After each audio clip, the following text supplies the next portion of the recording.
रत्नागिरीकरांना तुमच्या माध्यमातून सगळ्यांना नमस्कार. जय श्रीराम, जय हिंद, जय महाराष्ट्र, जय कोकण. भारतीय जनता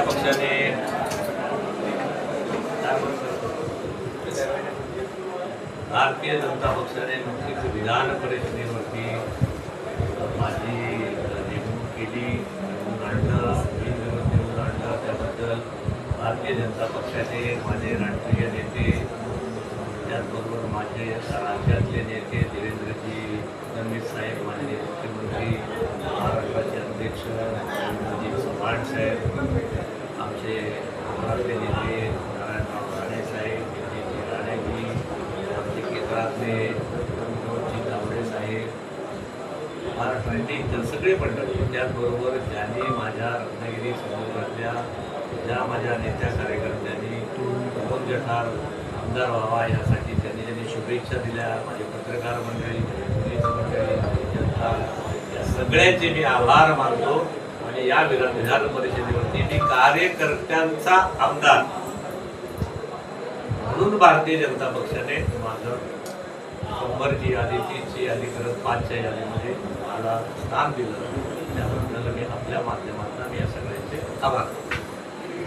माझी जी एकूण नियुक्ती झालेली आहे ते आता या कोकणामधल्या सिंधुदुर्ग ते पालघर या भागातल्या भारतीय जनता पक्षाचे कार्यकर्ते, भारतीय जनता पक्षाचं महायुतीचं सरकार आणि जनता या सगळ्यांच्या समन्वयाची जबाबदारी माझ्याकडे या पालघर ते सिंधुदुर्ग दिलेली आहे. आणि या समन्वयाचा एक संयोजन या नात्याने या सगळ्या जिल्ह्यामध्ये काम करावं. हे भारतीय जनता पक्षाचे जुने कार्यकर्ते आहेत, जे नवीन कार्यकर्ते आहेत, यांच्यातला समन्वय, म्हणजे कार्यकर्त्यांमधला समन्वय, सरकार आणि कार्यकर्त्यामधला समन्वय, सरकार आणि जनतेमधला समन्वय, आमच्या नेत्या महायुतीतल्या नेत्यांचा समन्वय, या सगळ्या समन्वयाच्या संयोजनाची जबाबदारी बाळगून माझ्या पक्षाने माझ्याकडे आमदारकी देताना सोपवलेली आहे. त्यामुळे हळूहळू मी काल सिंधुदुर्गाचा दौरा पूर्ण केला. आज मी रत्नागिरी दक्षिणच्या दौऱ्याला निघालेलो आहे. ते जिल्हाध्यक्ष संजय यादव साहेब सकाळपासून माझ्यासोबत आहे. त्याच्यामुळे राजापूर, राजा, रत्नागिरी, संगमेश्वर आणि चिपळूण असं करत 19 तारखेला मध्ये काही दिवस गॅप ठेवून 19 तारखेला उत्तर रत्नागिरी आणि 20 तारखेला रायगड अशा प्रकारच्या या प्रवासाला माझ्या पत्रकार मित्रांवर मी निघालेलो आहे. आपल्या सगळ्यांच्या आशीर्वादाची मला गरज आहे.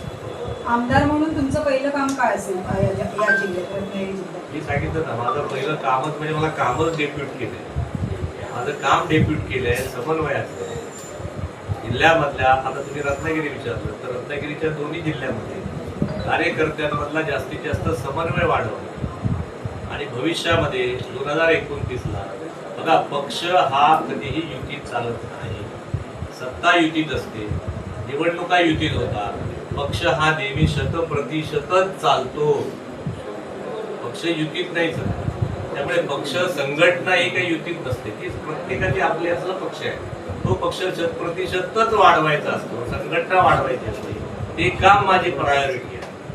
आणि हे करताना या सगळ्याचा समन्वय कसा साधला जाईल ही माझी प्रायोरिटी आहे. आणि 29ला या सगळ्यांना भारतीय जनता पक्ष आणि सगळी मंडळी जास्तीत जास्त लोकप्रतिनिधी कसे निवडून आणते हे माझं बाळाचं काम नाही. पण आता तुम्ही रत्नागिरी जिल्ह्यात नेमकं काम काय करणार आहे? पक्षवाढीसाठी म्हणजे नेमकं काय करणार? मी सांगितलं समन्वय केला. राजापूरला गेलो, तिथल्या सगळ्या कार्यकर्त्यांची बैठक घेतली, समन्वय केला, सुरू केलं काम. आता पुढचे 6 वर्ष तरी मला कामच आहे.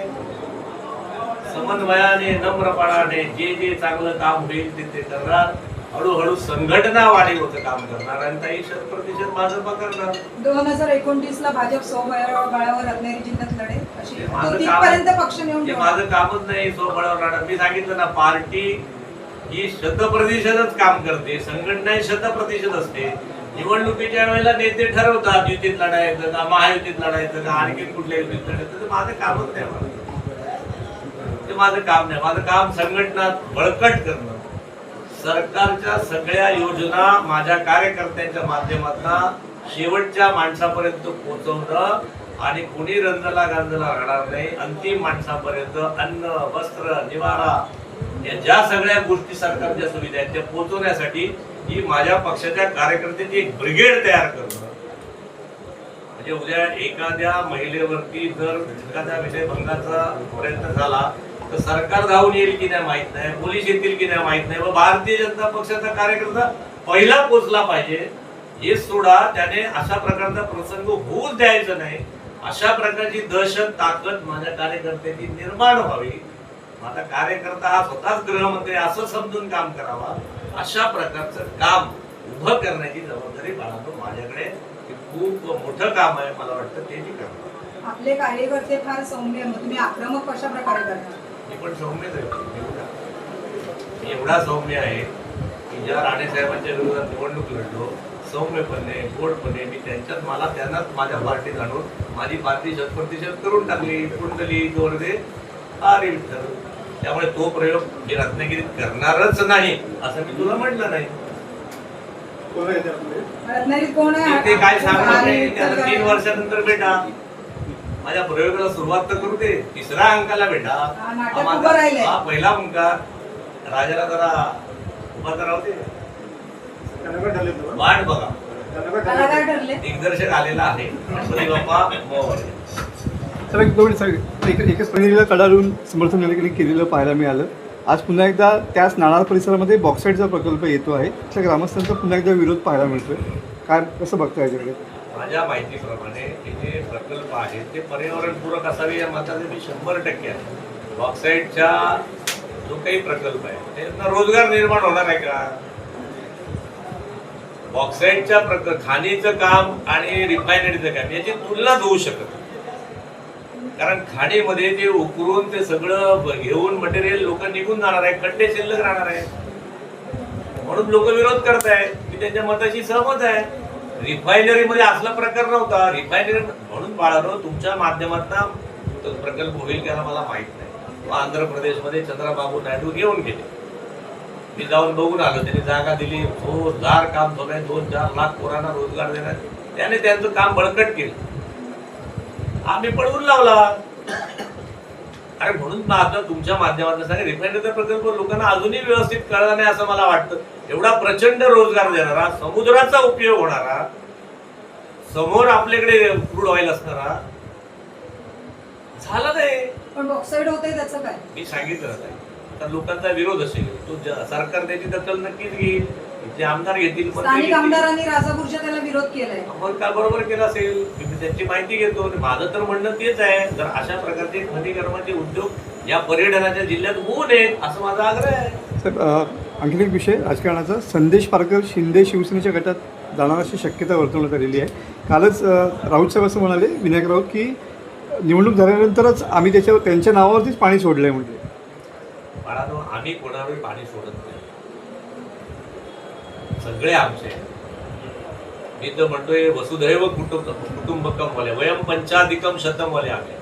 आणि 29ला दिसेल तुम्हाला. म्हणजे जे पश्चिम बंगालमध्ये जर माझा पक्ष एवढ्या शून्यावरनं 207 पर्यंत जाऊ शकतो तर महाराष्ट्रात मला वाटते त्यात फार कठीण नाही. फक्त वाट बघा. होईल. अनेक लोकांची मतं परिवर्तित होतात ताई.